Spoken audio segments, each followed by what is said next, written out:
Ah.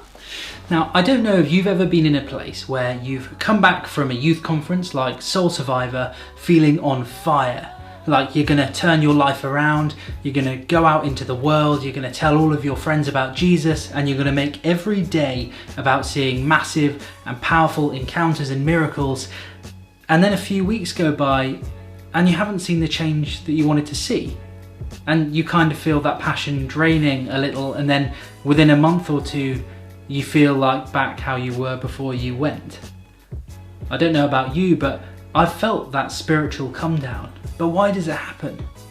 Well, it's actually because Christianity isn't about instant change in these big daily events. Let's find out what it is about.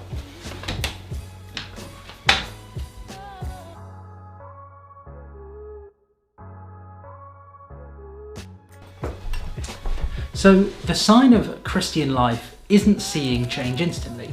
In fact, in a parable that Jesus gives in Matthew 13, comparing people responding to his word with seeds being planted, it's actually the seeds that seem to grow quickly and show fast change that haven't properly taken root in his word.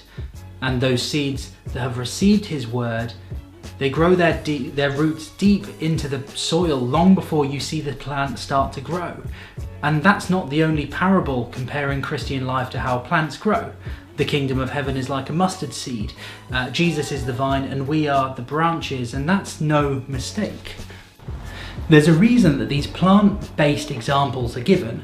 Yes, partly because a lot of the people who heard these parables were farmers, but also because they really reflect how we grow as Christians, day by day. You might not notice a plant growing if you watch it daily, but if you look back at where it was 2 months ago, you'll see how much it's grown. And that's like it is with us.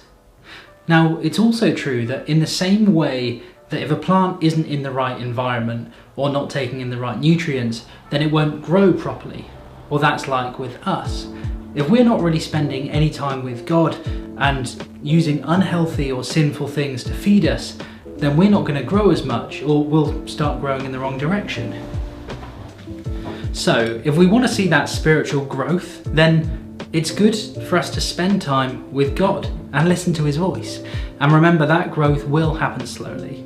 I'm not going to go into everything that will feed us as Christians because I've already covered that in my So I'm a Christian Now What video.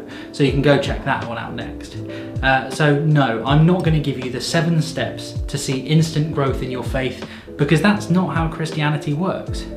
But also with seeing big miracles and healings and leading thousands of people to Jesus, it's important to stress that doing these things isn't necessarily the sign of being a good Christian. In Matthew chapter 7, Jesus talks about the people who approach him saying they've done all these great things in his name, like prophesying, miracles, and even casting out demons. And Jesus tells them that even though they've done all these things, depart from me, I never knew you. This isn't to say that these miraculous big things aren't amazing, but the sign of a Christian isn't that. It's having a relationship with Jesus. It's knowing him. How do relationships work? Well, spending time together day by day, getting to know each other better. And then Jesus will use us in our everyday situations. And the way he uses us is also quite plant-like. I'll give you an example.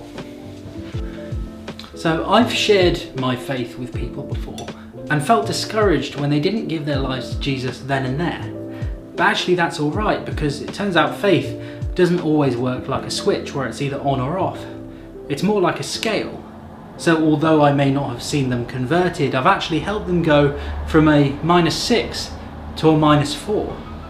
I've planted seeds that God can use to grow later on.